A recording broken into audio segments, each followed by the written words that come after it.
Kathleen again. Kathleen Herbst, Stampin' Up! Independent Demonstrator.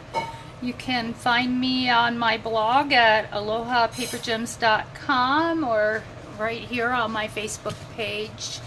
As I mentioned this morning, I was going to be coming back and showing you what I'm going to do with those cards that I use the Brusho crystals on. I just wanted to show you this piece of paper. This is the one that we sponged, and I'll be doing an ocean scene on this probably, and you can see where my tape lines are and stuff. But I don't know if you can see this. I'm trying to show it to you, but the glittering of the paper, this is that shimmer white paper. And it looks like I might need a little bit more light, so just hang in there with me for just a second so that I can get some more light on the subject and give us some more brightness. Let's see, let's hope that that works better. There we go. Yeah, well, it's not that great, so, but we can only do what we can do with what the lighting that we have right now. So anyways, this is how that turned out, nice and dry. Again, like I had mentioned before, it is going to be a little bit crinkly, but you're going to glue this down to a base. So I'm going to set that one aside, and then we're going to take a look at this one. Now, just some really quick advice. Watercolor paper, when you tape it down, has a tendency to try to tear. So what I try to do, I'm really careful about removing my edges, but I pull the tape away from the paper like I'm doing right now, nice and slowly, and by doing this it seems to not tear as readily as before. I was pulling it like in this direction here, and that direction just doesn't do it, because what happens is the tape gets caught on the paper and it rips this way. So again, pull it away from the paper, and that seems to be the trick to get this to work. Now, like I don't know if you joined me earlier today, but let me just refresh your memory. If you haven't joined me earlier today, we did some Brusho crystals and water demonstration, and the first one that I showed you, this one right here, we did on shimmer white paper from Stampin' Up, and it's a thicker cardstock, and it seems to hold the Brusho, the water, a little bit. But this one, we just did sponge daubing on it, and that's how we did this one. This piece of paper, we actually sprinkled the Brusho crystals onto the paper, and I've got the green and the red, the brilliant red here in the moss green. And the colors have kind of bled into each other, but we've sprinkled the crystals on it, and then we've used a little sprayer, this little sprayer right here, and we sprayed over the top and got this beautiful design. So that is our paper and how we got to that point on it. Now I am going to get a blank piece of paper. Well, it's not really blank, it's used. I like to reuse things on a regular basis so that I save stuff, because we've got stuff down on here. So it's a little bit folded up, but it gives us a clean surface, and maybe with that lighter surface we'll be able to see better.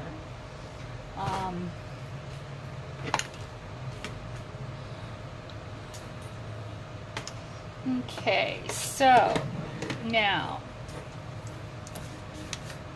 we've got our paper right here, and what I wanted to do was I wanted to do a embossed impression of a flower, and I believe I showed you earlier today what I could do with the what I kind of did with stuff that I didn't like, or that maybe I made a mistake on, is I did this thin cutout, and see how pretty it looks against that white paper. Or this is actually very vanilla, and it just looks gorgeous. It's a gorgeous piece. This piece of paper, what we're going to do today is we're going to emboss it. So I'm going to take out my Stamparatus. And this is the new Stamparatus. I don't know if you guys have had a chance to take a look at it in the catalog, but I love this. It helps just keep things in place, and I can get the exact positioning I want on a piece of paper that I'm working on. And like I said, I really love it. So let me just get this set up just like this. And just so this Stamparatus, you can use these silicone, the polymer stamps with it, or you can use the rubber stamps with it. When you're using the rubber stamps, you'll take off this mat and you'll have this surface. But when you use the polymer stamps, they're a thinner stamp, so you need to have this mat in place. This Stamparatus comes with 2 plates so that you can do multiple stamping images at one time. We're just going to be stamping one image, so I just need 1 plate. The other good thing about this Stamparatus is that you can actually do multiple stampings by moving the plate down, just like that. Let me take this out for just a second so that I can show you the back of it. It has these magnetic bars that go with it, and you can see I put a little washi tape on it to pick up. They're very strong bars, so you want to keep them separated when you are using this. Now I'm not sure exactly how I'm gonna tape this down, just because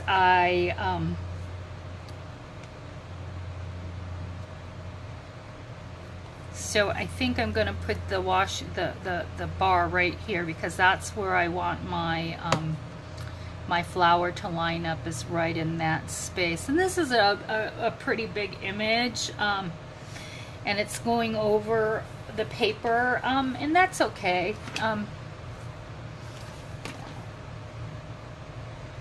I like it like that. It's just kind of a different look. So anyways, we've got my stamp set up. This is where I want it to go. So now I'm gonna put my cover on, and I'm just gonna go like this so that I can get the stamp onto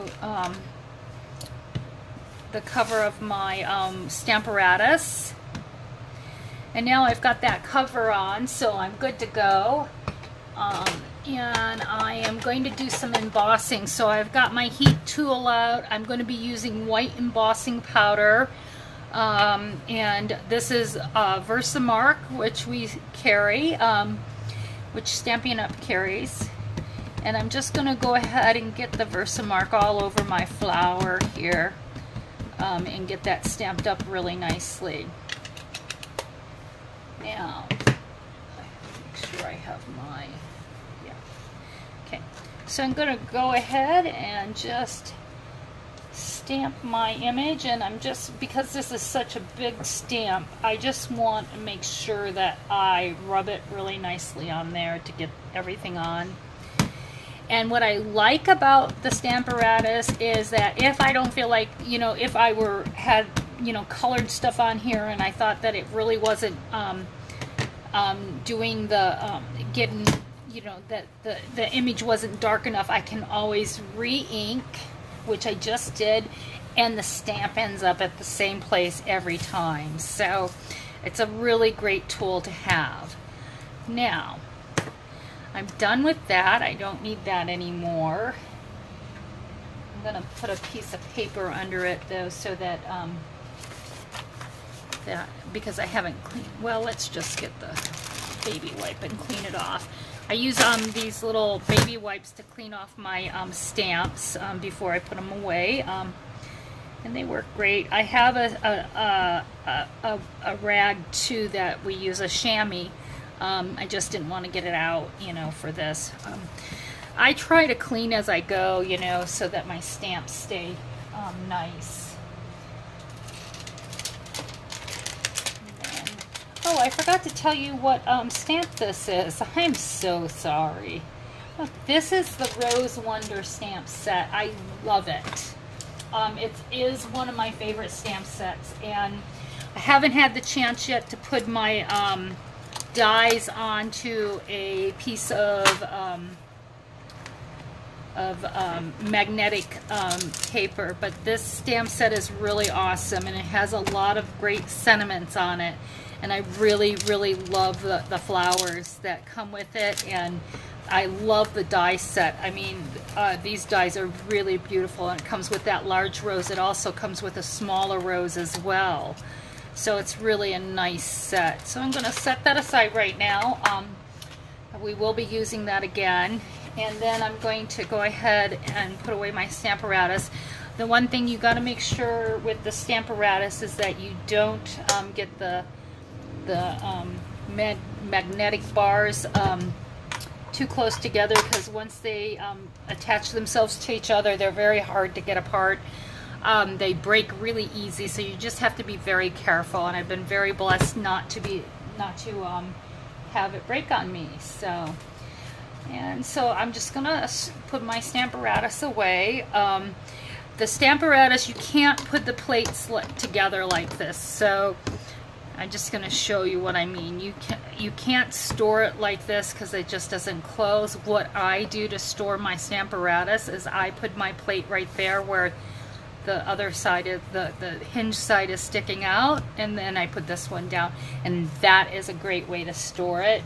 I have a little container that I put it in to keep it to go, for traveling. Okay, so now I have my image stamped on there, and you can't see it, I know, but we're going to put some powder on it. We're going to put some embossing powder on it, and my little trick is to use a coffee filter to catch the embossing powder so that I can put it back in the jar. And I'm just trying to see where my image is, and look, it's like magic when your image comes out. I just love embossing. It's just so cool.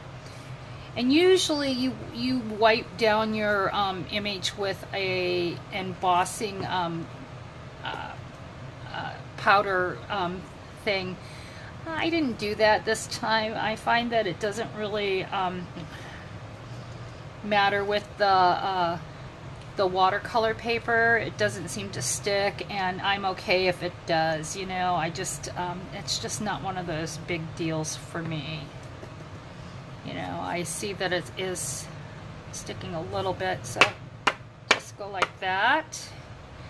And let's see, did I get everything? Yeah, and is my image good? Yeah, right about here is where we're missing stuff. There we go. So now you can see where that white embossing powder has gone.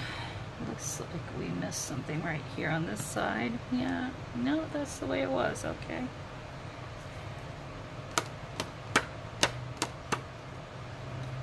So now I'm going to set that aside, and I'm just going to put away my, just going to put my powder back in its little container. And this is why I like the coffee filters. And this particular filter has been used many times, and it will continue to be used many more times. So now that I have everything done, now you can see the image coming through. I'm just going to turn on my heating tool real quick, let it heat up a little bit, and then I'm going to start doing the embossing process.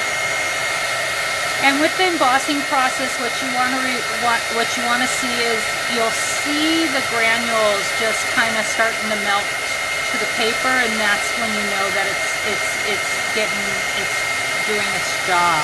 So, and you can see, I don't know if you can see those granules melting into the paper, but that's how we get the embossing to really look nice.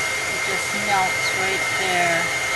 And you don't want to overdo it because you don't want it to like get yucky, but you want to do it enough where your those little crystals that you've sprinkled onto that paper are melting down into the paper, and you can tell the difference. See the difference between the white. See how it turns a brighter white. I think you could see it better on the leaf. Just remember, these heat guns get really hot, so don't put your fingers down if you don't necessarily have to. Ooh, that was loud, but now, I think that's beautiful. That is a beautiful piece of art. And I really truly believe it's a piece of art. To me it is anyways. Let me just take a measurement, and this embossing feels so nice. So this is 3 3/4. I just don't like that white edge. But it's okay. I can live with it. I've already pre-measured a piece of cardstock, and I've already scored it. So this is 8.5 inches by 5.5 inches, and I've scored it at the 4 1/4 inch line. So we're going to go ahead and fold that.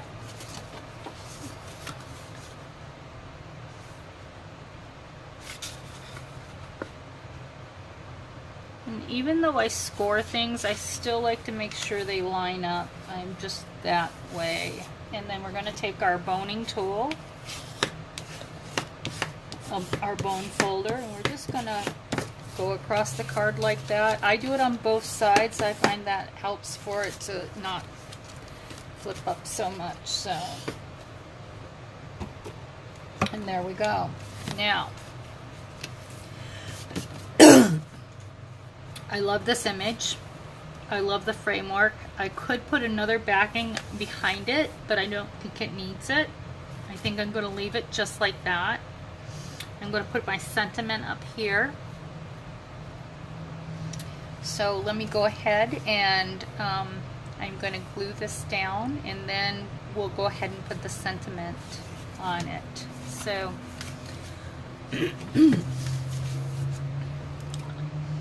I am going to use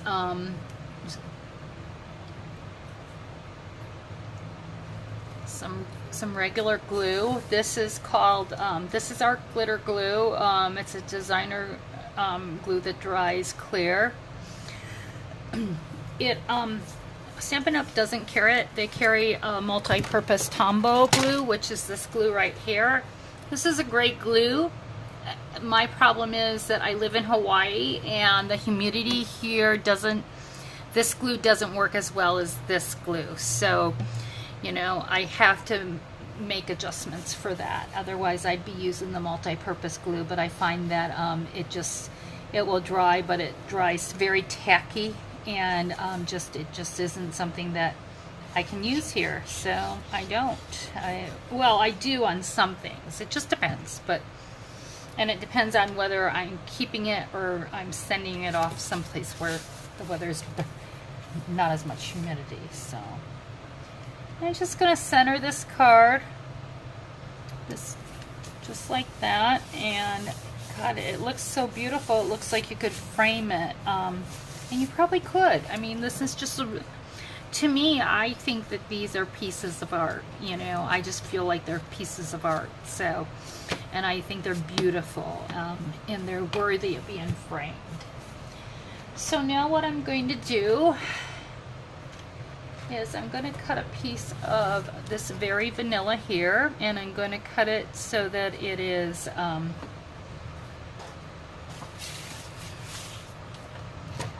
it's for the inside of the card so that you can write your sentiment on there. So I am going to cut it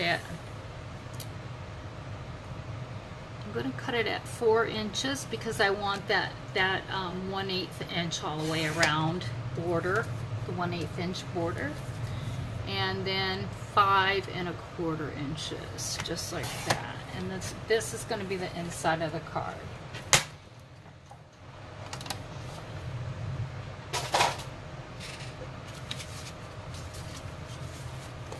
I'm going to leave this as a note card. I'm not going to put a sentiment on here. I thought about doing it, but I just don't want to take away from the picture, and I think it's would be just a nice note card for somebody to use. Again, I'm just going to use a little bit of this art glitter glue and glue this down to my cardstock.